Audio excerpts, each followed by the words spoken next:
നമസ്കാരം. ഞാൻ doctor Jeevan Joseph, Jeevan's diabetes and endocrine centre, Vimala hospital, Ettumanoor, കോട്ടയത്തെ ഡയറക്ടറും കൺസൾട്ടൻ്റ് എൻഡോക്രിനോളജിസ്റ്റുമാണ്. ഇന്ന് നമ്മൾ ഡിസ്കസ് ചെയ്യുന്നത് പലർക്കും ഇൻട്രസ്റ്റ് ഉള്ളൊരു വിഷയമായിരിക്കും. പ്രമേഹ രോഗികളിലും അല്ലാത്തവരിലും വൈറ്റമിൻ സപ്ലിമെൻറ്റ്സ് എടുക്കേണ്ടതുണ്ടോ? പലപ്പോഴും നമുക്ക് ക്ലിനിക്കിൽ നമ്മളെ കാണാനായിട്ട് പേഷ്യൻസ് വരുമ്പോൾ അവരെല്ലാവരും ചോദിക്കുന്നൊരു ചോദ്യമാണ്. പലരുടെയും ഒരു ചിന്താഗതി, മരുന്നുകൾ മറ്റ് പ്രശ്നങ്ങൾക്ക് വേണ്ടിയോ അല്ലെങ്കിൽ വേറെ പ്രമേഹത്തിന് വേണ്ടിയോ രക്തസമ്മർദ്ദത്തിന് വേണ്ടിയോ ഒക്കെ മരുന്നുകൾ എടുക്കുമ്പോൾ ഇതിൻ്റെ കൂടെ നമ്മുടെ ആരോഗ്യം നിലനിർത്തണമെങ്കിൽ കണ്ടിന്യൂസ് ആയിട്ട് പലതരം വൈറ്റമിൻ സപ്ലിമെൻറ്റ്സ് എടുക്കണം എന്നാണ് പലരുടെയും ഒരു ചിന്ത. അപ്പോൾ അതുകൊണ്ട് തന്നെ പലപ്പോഴും രോഗികൾ ഇങ്ങോട്ട് തന്നെ നമ്മളോട് ചോദിക്കാറുണ്ട്, ഇതിൻ്റെ കൂടെ വൈറ്റമിൻസ് എടുക്കണ്ടേ ഡോക്ടറെ എന്ന് ചോദിക്കാറുണ്ട്. അപ്പോൾ അതിനെക്കുറിച്ച് നമുക്കൊരു സയൻറ്റിഫിക് ആയിട്ടുള്ളൊരു ഷോർട്ട് പ്രസൻറ്റേഷൻ ചെയ്യാമെന്ന് വിചാരിക്കുന്നു. ആദ്യം തന്നെ നമ്മൾ മനസ്സിലാക്കേണ്ടത്, വൈറ്റമിൻ സപ്ലിമെൻറ്റ്സ് പ്രത്യേക സ്പെഷ്യൽ സിറ്റുവേഷൻസിൽ നമുക്ക് 100% എടുക്കേണ്ട ചില സിറ്റുവേഷൻസ് ഉണ്ട്. അതിൽ ഒരെണ്ണമാണ് പ്രഗ്നൻസി അല്ലെങ്കിൽ ഗർഭാവസ്ഥ സമയത്ത് സ്ത്രീകളോട് നമുക്കെല്ലാവർക്കും അറിയാം 400 മൈക്രോഗ്രാം ഫോളിക് ആസിഡും അതുപോലെ അയൺ ടാബ്ലറ്റ്സും വൈറ്റമിൻ ഡി കുറവാണെങ്കിൽ വൈറ്റമിൻ ഡി റീപ്ലേസ്മെൻറ്റും അവർക്ക് ആ ഒരു സാഹചര്യത്തിൽ നമ്മൾ 100% എപ്പോഴും നിർദ്ദേശിക്കാറുണ്ട്. അതുപോലെ തന്നെ വേറെയും ചില സ്പെഷ്യൽ സിറ്റുവേഷൻസ് ഉണ്ട്. ചില വ്യക്തികൾക്ക് ഗ്ലൂട്ടൻ സെൻസിറ്റിവിറ്റി, അത് കാരണം സ്പെഷ്യൽ ഡയറ്റ് എടുക്കുന്ന വ്യക്തികൾ, അവർക്ക് സ്പെഷ്യലായിട്ടുള്ള വൈറ്റമിൻ റീപ്ലേസ്മെൻറ്റ്സ് ആവശ്യമുണ്ട്. അതുപോലെ തന്നെ ചില കേസിൽ ചില ഡെഫിഷ്യൻസീസ് ഉള്ള വ്യക്തികളിൽ അവർക്കും വൈറ്റമിൻ സപ്ലിമെൻറ്റ്സ് എടുക്കേണ്ട സാഹചര്യമുണ്ട്. നമ്മൾ ടെസ്റ്റുകൾ എന്തെങ്കിലും സിംറ്റംസ് ഉണ്ട്, അതിൻ്റെ പ്രത്യേക രക്തപരിശോധനകൾ ചെയ്തപ്പോൾ ഏതെങ്കിലും പ്രത്യേകമായുള്ള വൈറ്റമിൻസ് കുറവുണ്ട് എന്ന് മനസ്സിലായാൽ തീർച്ചയായിട്ടും ആ സപ്ലിമെൻറ്റ്സ് എടുക്കേണ്ടതുണ്ട്. അപ്പോൾ ആ ഒരു ആസ്പെക്റ്റിനെ കുറിച്ചല്ല നമ്മൾ ചർച്ച ചെയ്യുന്നത്. സാധാരണ പ്രത്യേകിച്ച് അങ്ങനെ ബുദ്ധിമുട്ടൊന്നുമില്ലാതെ വേറെ മരുന്നുകൾ, വേറെ പ്രശ്നങ്ങൾക്ക് വേണ്ടി അല്ലെങ്കിൽ വേറെ രോഗങ്ങൾക്ക് വേണ്ടി മരുന്നുകൾ എടുക്കുന്ന വ്യക്തികൾക്ക് തുടർച്ചയായി വൈറ്റമിൻ സപ്ലിമെൻറ്റ്സ് എടുക്കേണ്ട ആവശ്യമുണ്ടോ എന്നുള്ള ഒരു ആസ്പെക്റ്റിനെ കുറിച്ചാണ് നമ്മൾ ഡിസ്കസ് ചെയ്യുന്നത്. അപ്പോൾ ഫസ്റ്റ് നമ്മൾ എടുക്കാൻ നമുക്ക് സാഹചര്യം ഉണ്ടാക്കാൻ അല്ലെങ്കിൽ നമുക്ക് എടുക്കേണ്ട ഒരു ആവശ്യമുണ്ടാകുന്ന രീതിയിലുള്ള വൈറ്റമിൻസിനെ കുറിച്ച് ആദ്യം സംസാരിക്കാം. ഏറ്റവും പ്രധാനം വൈറ്റമിൻ ഡി ആണ്. വൈറ്റമിൻ ഡി നമുക്കറിയാം, അത് സൂര്യപ്രകാശം നമ്മുടെ ശരീരത്തിൽ തട്ടുമ്പോൾ അതൊരു പ്രത്യേക ഒരു റേഞ്ചിലുള്ള അൾട്രാവയലറ്റ് റേസ് നമ്മുടെ ശരീരത്തിൽ തട്ടുമ്പോൾ ആണ് പൊതുവെ ഈ വൈറ്റമിൻ ഡി നമ്മുടെ ശരീരം സിന്തസൈസ് ചെയ്യുന്നത്. അതുപോലെ തന്നെ ഈ വൈറ്റമിൻ ഡിയുടെ ഒരു പെക്യൂലിയാരിറ്റി, അത് പൊതുവേ നമുക്ക് ഡയറ്റിൽ അത്രത്തോളം കിട്ടുന്ന ചില ഫുഡ് സ്റ്റഫ്സ് ഉണ്ട്. എന്നിരുന്നാൽ പോലും നമുക്ക് ആവശ്യത്തിനുള്ള ക്വാണ്ടിറ്റീസ് ഡയറ്റിൽ കിട്ടാനായിട്ടുള്ള സാഹചര്യവും കുറവാണ്. റെക്കമെൻഡേഷൻസ് എന്ന് പറഞ്ഞാൽ നമുക്കൊരു 70 വയസ്സ് വരെയുള്ള അഡൽട്ട്സ് ആണെങ്കിൽ ഒരു ദിവസം ഒരു 600 international units per day vitamin D requirement ഉണ്ടെന്നാണ് പറയുന്നത്. 70 വയസ്സിന് മുകളിലുള്ളവരാണെങ്കിൽ almost 800 international units per day vitamin D എടുക്കണമെന്നാണ് റെക്കമെൻഡേഷൻ. അപ്പോൾ ഇത്രയും ഈ ഒരു ലെവൽ സാധാരണ നമ്മുടെ ഡയറ്റിൽ നിന്ന് നമുക്ക് കിട്ടാൻ സാധ്യത കുറവാണ്. അതുപോലെ തന്നെ നമ്മൾ പലരും ഈ സൂര്യപ്രകാശം തട്ടുന്നത് തടയാൻ വേണ്ടിയുള്ള സാഹചര്യങ്ങളാണ് നമ്മളെപ്പോഴും നോക്കുന്നത്. ഒന്നെങ്കിൽ സൺസ്ക്രീൻ ഉപയോഗിക്കുന്നു, അല്ലെങ്കിൽ വെയിലുണ്ടെങ്കിൽ നമ്മൾ കുട ചൂടി നടക്കുന്നു, അതുപോലെയുള്ള കാര്യങ്ങൾ. അപ്പോൾ നമുക്ക് ഈ സൺ എക്സ്പോഷറും, നമുക്കിവിടെ നല്ല സൺലൈറ്റ് ഉള്ളൊരു സ്ഥലമാണെങ്കിൽ പോലും സൺ എക്സ്പോഷർ ശരിക്കും കുറവാണ്. അതുകൊണ്ട് തീർച്ചയായിട്ടും ഒരു വൈറ്റമിൻ ഡി പലർക്കും ഒരു സപ്ലിമെൻ്റായി എടുക്കുന്നത് നല്ലതാണ്. അപ്പോൾ അത് ഈ ഒരു ആസ്പെക്റ്റ് നമ്മൾ മനസ്സിലാക്കുക. ഈ ഒരു ലിമിറ്റഡ് ക്വാണ്ടിറ്റീസിലാണ് നമ്മൾ എടുക്കേണ്ടത്. തീർച്ചയായിട്ടും വൈറ്റമിൻ ഡെഫിഷ്യൻസി ഉണ്ടെങ്കിൽ നമ്മളത് നല്ല ഡോസിൽ ഒരു 8 ആഴ്ചത്തേക്ക് നമ്മൾ കൊടുത്ത്, ആഴ്ചയിൽ ഒരു പ്രാവശ്യം എടുക്കുന്ന പോലെ 8 ആഴ്ചത്തേക്ക് കൊടുത്ത് ആ വൈറ്റമിൻ ഡി റീപ്ലേസ്മെൻറ്റ് വന്നു കഴിയുമ്പോൾ നമ്മൾ പിന്നെ ഒരു മെയിൻ്റനൻസ് ഡോസ്. അപ്പോൾ ഈ മെയിൻ്റനൻസ് ഡോസാണ് ഒരു ദിവസം ഒരു 600 മുതൽ 800 ഇൻ്റർനാഷണൽ യൂണിറ്റ് വരെ ആണ് നമ്മൾ വൈറ്റമിൻ ഡി സപ്ലിമെൻറ്റ് എടുക്കുന്നുണ്ടെങ്കിൽ എടുക്കേണ്ടത്. അപ്പോൾ അത് നമുക്ക് ജസ്റ്റിഫൈ ചെയ്യാവുന്നതാണ്. ഒട്ടുമിക്ക ആൾക്കാർക്കും ഒരു ചെറിയ തോതിൽ ഈ വൈറ്റമിൻ ഡി സപ്ലിമെൻറ്റ് എടുക്കുന്നതിൻ്റെ ഒരു സാഹചര്യം ഉണ്ടാവാൻ സാധ്യതയുണ്ട്. അതേസമയം അത് അനാവശ്യമായി കൂടുതൽ എടുക്കുകയും ടെസ്റ്റുകളൊന്നുമില്ലാതെ കണ്ടിന്യൂസ് ആയിട്ട് ഹൈ ഡോസിൽ എടുക്കുന്നതും അത് നമുക്ക് ദോഷം ചെയ്യും. കാരണം അത് കാൽസ്യത്തിൻ്റെ ലെവൽ കൂട്ടാൻ സാധ്യതയുണ്ട്. ഒരുപാട് കാൽസ്യം കൂടിയാൽ അത് നമ്മുടെ ഈ ഹൃദയത്തിലേക്കൊക്കെ പോകുന്ന രക്തധമനികളിൽ കാൽസ്യം ഡെപ്പോസിഷൻ കൂടുതൽ വന്ന് അത് പിന്നീട് പ്രോബ്ലംസ് ഉണ്ടാക്കാൻ സാധ്യതയുണ്ട്. അപ്പോൾ അതുകൊണ്ട് അമിതമായി എടുത്താൽ അതും ബുദ്ധിമുട്ടാണ്. പക്ഷേ എന്നിരുന്നാലും ഒരു റീസണബിൾ റെസ്ട്രിക്ഷനിൽ വൈറ്റമിൻ ഡി നമുക്ക് ആവശ്യമുണ്ടാവാം. രണ്ടാമത് പലരും എടുക്കുന്നത് പലപ്പോഴും അവരുടെ ഈ പുറത്തുള്ള റിലേറ്റീവ്സും എല്ലാവരും കൊണ്ടുവരുമ്പോൾ അവർ വൈറ്റമിൻ ഈ വലിയ പെട്ടികൾ അല്ലെങ്കിൽ ഡബ്ബകൾ കൊണ്ടുവരുന്ന കാണാറുണ്ട്. അപ്പോൾ അതിൻ്റെ അകത്ത് എടുക്കാനായിട്ട് എപ്പോഴും അതിൻ്റെ കൂടെ കൊണ്ടുവരുന്നതാണ് ഈ omega-3 ഫാറ്റി ആസിഡ്സ്. അപ്പോൾ അതാണ് നമുക്ക് സെക്കൻഡായിട്ട് നമുക്ക് ഡിസ്കസ് ചെയ്യാം. omega-3 ഫാറ്റി ആസിഡ്സ് എന്ന് വെച്ചാൽ ഫിഷ് ഓയിൽ ക്യാപ്സ്യൂൾസ് എന്നുള്ള രീതിയിൽ നമുക്ക്, അല്ലെങ്കിൽ മീനെണ്ണ ഉള്ള ക്യാപ്സ്യൂൾസ് എന്നുള്ള രീതിയിൽ നമുക്ക് മനസ്സിലാക്കാം. അപ്പോൾ omega-3 പൊതുവേ ഒരു വളരെ ഹൈ ഡോസിലെടുക്കുന്നത് എപ്പോഴും നമുക്ക് ദോഷമാണ്. കാരണം ഹൈ ഡോസിലെടുക്കുന്നത് കൊണ്ട് അത് മറ്റ് നമ്മൾ എടുക്കുന്ന പല മരുന്നുകളുമൊക്കെ ആയിട്ട് അത് ഇൻ്റർഫിയർ ചെയ്യാൻ സാധ്യതയുണ്ട്. അതുകൊണ്ട് റെക്കമെൻഡേഷൻ എന്ന് വെച്ചാൽ ഒരു 2 ഗ്രാംസിൻ്റെ മുകളിൽ നമ്മൾ ഒരു കാരണവശാലും ഒരു ഡേ അതിൻ്റെ ഡോസ് കൂടിപ്പോകാൻ, അതിൻ്റെ മുകളിൽ നമ്മൾ പോകാൻ പാടില്ല. ഇനി നമ്മൾക്കൊരു റീസണബിൾ ഡയറ്റുള്ള വ്യക്തികളാണെങ്കിൽ, പ്രത്യേകിച്ച് അതിൻ്റെ അകത്ത് ഫിഷ് നല്ല രീതിയിൽ കൂട്ടുന്ന ആൾക്കാരാണെങ്കിൽ പൊതുവേ ഈ omega-3 നമുക്ക് അതിൻ്റെ അകത്ത് കൂടെ കിട്ടും. അതിന് പ്രത്യേകമായി ഒരു സപ്ലിമെൻറ്റ് എടുക്കേണ്ട ആവശ്യമില്ല. പക്ഷേ ചില സ്പെഷ്യൽ കണ്ടീഷൻസിൽ നമ്മൾ ഈ omega-3 ഒരു മെഡിക്കൽ യൂസിന് നമ്മൾ ഉപയോഗിക്കാറുണ്ട്. ഒരു ഹാർട്ട് അറ്റാക്ക് കഴിഞ്ഞാൽ ഒരു വന്ന വ്യക്തികളാണെങ്കിൽ അതിൻ്റെ ഇമീഡിയറ്റ് ആയിട്ടുള്ള ഒരു പോസ്റ്റ് ഓപ്പറേറ്റീവ് റിക്കവറി പീരീഡിൻ്റെ ആ ഒരു 3 മാസം 6 മാസമൊക്കെ ഈ omega-3 ഒരു ഹയർ സ്ട്രെങ്ത്തിൽ എടുക്കുന്നത് കൊണ്ട് കുറച്ച് ബെനിഫിറ്റ് ഉള്ളതായിട്ട് കാണുന്നുണ്ട്. അതുപോലെ തന്നെ ചിലപ്പോൾ നമ്മുടെ കൊളസ്ട്രോളിൻ്റെ അംശത്തിൻ്റെ അകത്ത് ട്രൈഗ്ലിസറൈഡ് എന്ന് പറയുന്ന ഒരു അംശം കൂടുതലുണ്ടെങ്കിൽ അതിൻ്റെ ഒരു ചികിത്സാ രീതി, അല്ലെങ്കിൽ അത് താഴ്ത്തുന്ന ഒരു ചികിത്സാ രീതിയായി ഈ omega-3 ഫാറ്റി ആസിഡ്സിൻ്റെ സപ്ലിമെൻറ്റ്സ് നമ്മൾ ഉപയോഗിക്കാറുണ്ട്. അതുപോലെ തന്നെ വാദസംബന്ധമായിട്ട് റുമറ്റോയ്ഡ് ആർത്രൈറ്റിസ് അതുപോലെയുള്ള വാദസംബന്ധമായിട്ടുള്ള പ്രശ്നങ്ങളുള്ളവരിലും ഈ omega-3 ഫാറ്റി ആസിഡ്സ് യൂസ്ഫുൾ ആയിട്ട് കാണാറുണ്ട്. അപ്പോൾ ചില സ്പെസിഫിക് സർക്കംസ്റ്റൻസസിൽ നമുക്ക് കണ്ടിന്യൂസ് ആയിട്ട് ഇത് എടുക്കേണ്ട ഒരു സാഹചര്യം ഉണ്ടാവാം. പക്ഷേ എല്ലാ ആൾക്കാരും വെറുതെ ഇത് മേടിച്ച് എല്ലാ ദിവസവും ഓരോന്ന് എടുക്കേണ്ട ഒരു സാഹചര്യം പലപ്പോഴും ഇല്ല. പ്രത്യേകിച്ച് നമ്മൾ ഫിഷും മറ്റു കാര്യങ്ങളുമൊക്കെ കൂട്ടുന്ന വ്യക്തികളാണെങ്കിൽ നമുക്ക് ആവശ്യമുള്ള, ശരീരത്തിന് ആവശ്യമുള്ളത് അതിൻ്റെ അകത്തുനിന്ന് നമുക്ക് കിട്ടും. ഇനി മൂന്നാമത് നമ്മൾ നോക്കുന്നത് വൈറ്റമിൻ B12 ആണ്. വൈറ്റമിൻ B സീരീസിൽ വരുന്ന വൈറ്റമിൻസ്. അപ്പോൾ എല്ലാവരും പൊതുവേ ഈ വൈറ്റമിൻ സപ്ലിമെൻറ്റ്സ് എന്ന് പറഞ്ഞ് എടുക്കുന്നതിൻ്റെ അകത്ത് പ്രധാനപ്പെട്ട ഇതാണ്. ഈ വൈറ്റമിൻ പേരുകളൊന്നും, ട്രേഡ് നെയിംസ് ഒന്നും ഞാൻ പറയുന്നില്ല, പക്ഷേ സാധാരണ നിങ്ങൾക്ക് എല്ലാവർക്കും അറിയാവുന്ന വളരെ കോമൺ ആയിട്ടുള്ള ട്രേഡ് നെയിംസിലെല്ലാം ഈ vitamin B12, vitamin B1, B6 ഇതുപോലെയുള്ള കോമ്പിനേഷൻസ് ഉള്ള ടാബ്ലറ്റ്സ് ആണ് എടുക്കുന്നത്. അപ്പോൾ വൈറ്റമിൻ B12 നമ്മുടെ ഡയറ്റ് റീസണബിൾ ആണെങ്കിൽ, നമ്മൾ ആനിമൽ പ്രോട്ടീൻസ് കഴിക്കുന്നുണ്ടെങ്കിൽ, ദാറ്റ് ഈസ് ആനിമൽ ഫുഡ്സ് നമ്മൾ കഴിക്കുന്നുണ്ട്, മീറ്റ് അല്ലെങ്കിൽ ഫിഷ്, എഗ്ഗ് ഇതെല്ലാം നമ്മൾ എടുക്കുന്നുണ്ടെങ്കിൽ നമുക്ക് റീസണബിൾ ആയിട്ടുള്ളൊരു വൈറ്റമിൻ B സീരീസിലെ വൈറ്റമിൻസ് നമുക്ക് ഫുഡിൽ കൂടെ തന്നെ കിട്ടും. അതിന് പ്രത്യേകിച്ച് പുറത്തുനിന്ന് നമ്മളൊരു സപ്ലിമെൻറ്റ് എടുക്കേണ്ട ആവശ്യമില്ല. പിന്നെ സ്പെഷ്യലായിട്ടുള്ള ചില സർക്കംസ്റ്റൻസസിൽ അത് നമ്മൾ കൊടുക്കാറുണ്ട്. ഫോർ എക്സാമ്പിൾ പ്യുവർ വെജിറ്റേറിയൻസിന് പൊതുവെ വൈറ്റമിൻ B12 ഒരു ഡെഫിഷ്യൻസി ഉണ്ടാവാനായിട്ടുള്ള സാധ്യതയുണ്ട്. കാരണം കൂടുതൽ ഇത് ആനിമൽ ഫുഡ്സിൽ നിന്നാണ് കൂടുതൽ കിട്ടുന്നത്. അപ്പോൾ ഫോർട്ടിഫൈഡ് ആയിട്ടുള്ള വെജിറ്റേറിയൻ ഫുഡ്സ് എടുക്കുന്നില്ലെങ്കിൽ അവർക്ക് ചിലപ്പോൾ ഒരു വൈറ്റമിൻ B12 ഡെഫിഷ്യൻസി ഉണ്ടാവാൻ സാധ്യതയുണ്ട്. അപ്പോൾ അങ്ങനെയുള്ള ആൾക്കാരിൽ നമ്മളത് കൊടുക്കാറുണ്ട്.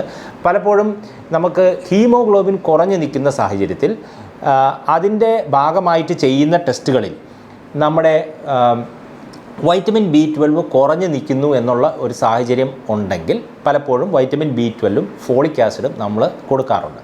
അതുപോലെ ഡെഫിഷ്യൻസി ഉള്ളവർ നമ്മൾ ടെസ്റ്റ് ചെയ്ത് നോക്കി അവർക്ക് ഈ ന്യൂറോപ്പതി റിലേറ്റഡ് ആയിട്ടുള്ള പ്രശ്നങ്ങളുണ്ട്, അതിൻ്റെ ടെസ്റ്റുകളിൽ ഈ അംശങ്ങൾ കുറവുണ്ടെങ്കിൽ തീർച്ചയായിട്ടും അത് റീപ്ലേസ് ചെയ്യേണ്ടതാണ്. അപ്പോൾ ആവശ്യമുണ്ടെങ്കിൽ ഡോക്ടർ അത് നിർദ്ദേശിക്കും. അല്ലാത്ത പക്ഷം വെറുതെ നമ്മൾ ഓവർ ദ കൗണ്ടർ പോയി ഇത്തരം വൈറ്റമിൻസ് മേടിച്ച് കണ്ടിന്യൂസ് ആയിട്ട് നമുക്കിത് നല്ലതാണ് എന്നുള്ളൊരു തെറ്റിദ്ധാരണയിൽ കണ്ടിന്യൂസ് ആയിട്ട് എടുക്കേണ്ട ഒരു സാഹചര്യമില്ല.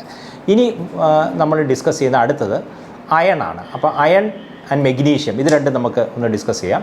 അപ്പോൾ ഈ വൈറ്റമിൻസും മിനറൽസും എല്ലാം ഒരേ ഒരു ഗ്രൂപ്പിൽ തന്നെ വരുന്നതാണ്, സപ്ലിമെൻറ്റ്സ് എന്നുള്ള ഒരു ഗ്രൂപ്പിൽ വരുന്നതാണ്. അപ്പോൾ അയൺ ഡെഫിനറ്റ്ലി നമുക്ക് വളരെ ആവശ്യമുള്ളൊരു ഒരു കമ്പോണൻ്റാണ്. നമ്മുടെ ഹീമോഗ്ലോബിൻ്റെ ലെവൽ നിലനിർത്താനായിട്ട് പലപ്പോഴും അയണിൻ്റെ ഒരു നല്ല ലെവൽ നമുക്ക് ആവശ്യമുണ്ട്. അല്ലെങ്കിൽ നമ്മുടെ ഈ ബോൺ മാരോയ്ക്ക് ആവശ്യത്തിനുള്ള ഹീമോഗ്ലോബിൻ ഉണ്ടാക്കാനായിട്ട് ബുദ്ധിമുട്ട് വരും. അപ്പോൾ അയൺ ഡെഫിഷ്യൻസി ഉള്ളവരിൽ തീർച്ചയായിട്ടും അയൺ എടുക്കേണ്ടതാണ്.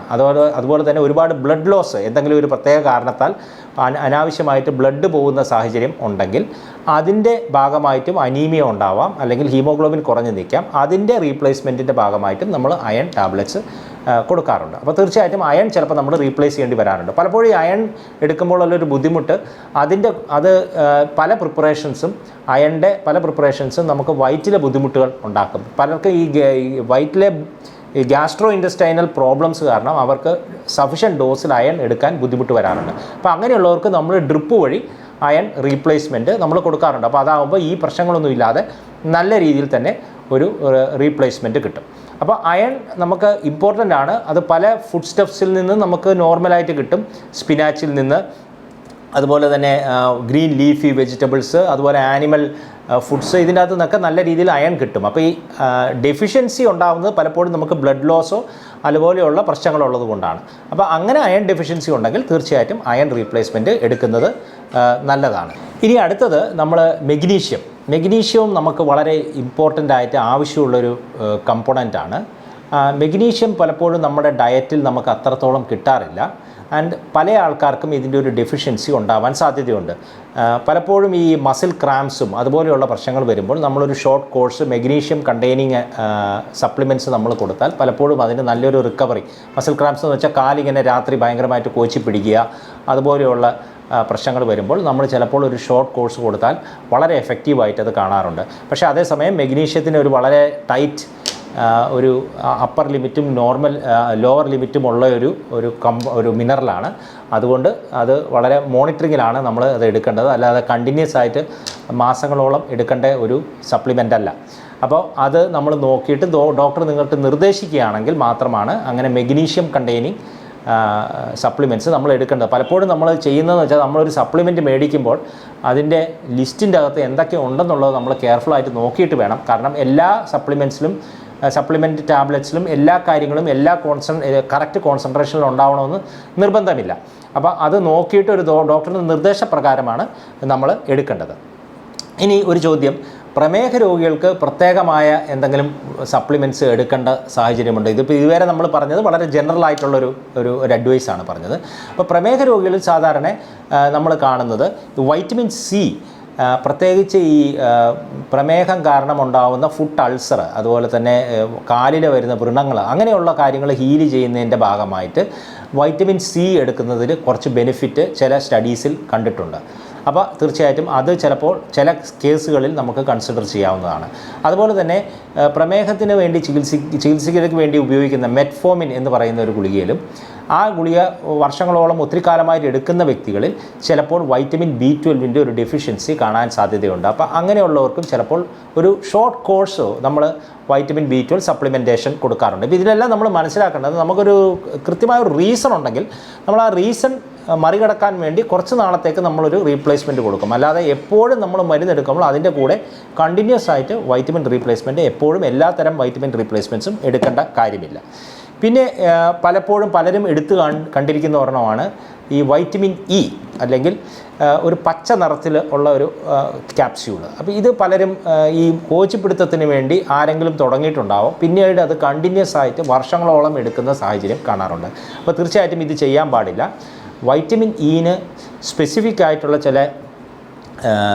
അത് ഉപയോഗിക്കേണ്ട ചില സന്ദർഭങ്ങളുണ്ട്. അത് നമ്മുടെ ഒരു പ്രാക്ടീസിൽ ഏറ്റവും കൂടുതൽ അത് ഉപയോഗിക്കുന്നത് ഫാറ്റി ലിവർ ഉള്ളവരിലാണ്. Fatty liver grade 1, grade 2, grade 3 ഈ ഫാറ്റി ലിവേഴ്സിലെല്ലാം ഈ ഗ്രേഡുകളിലുള്ള ഫാറ്റി ലിവറിൽ അതിന് ഒരു ബെനിഫിറ്റ് ഉള്ളതായിട്ട് കാണുന്നുണ്ട്. പക്ഷേ അതിൻ്റെ കോഴ്സ് ഒരു 3 മാസം അല്ലെങ്കിൽ മാക്സിമം ഒരു 6 മന്ത്സ്, 3 മന്ത്സ് ആണ് യൂഷ്വൽ റെക്കമെൻഡേഷൻ.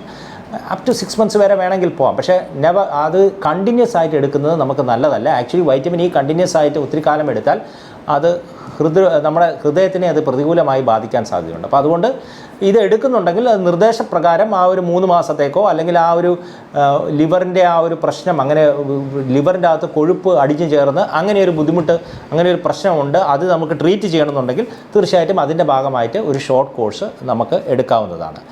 പിന്നെ പലരും കാണുന്ന ഒരു സപ്ലിമെൻ്റാണ് കാൽസ്യം ടാബ്ലറ്റ്സ്. പലരും ഓവർ ദ കൗണ്ടർ മേടിച്ച് ഇഷ്ടംപോലെ കാണാറുണ്ട്. അപ്പോൾ അതും തീർച്ചയായിട്ടും ആവശ്യമില്ല.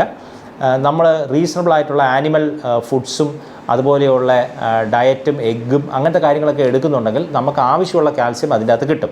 ചില സ്പെഷ്യൽ സർക്കംസ്റ്റൻസിൽ ഇപ്പോൾ ഈ ആർത്തവ വിരാമം കഴിഞ്ഞ സ്ത്രീകളിൽ പോസ്റ്റ് മെനോപോസൽ വിമനിൽ അതുപോലെയുള്ള കേസിൽ ചിലപ്പോൾ കാൽസ്യം സപ്ലിമെൻറ്റേഷൻ ഒരു ലോ ഡോസിൽ ചിലപ്പോൾ ഹെൽപ്ഫുൾ ആയിരിക്കും.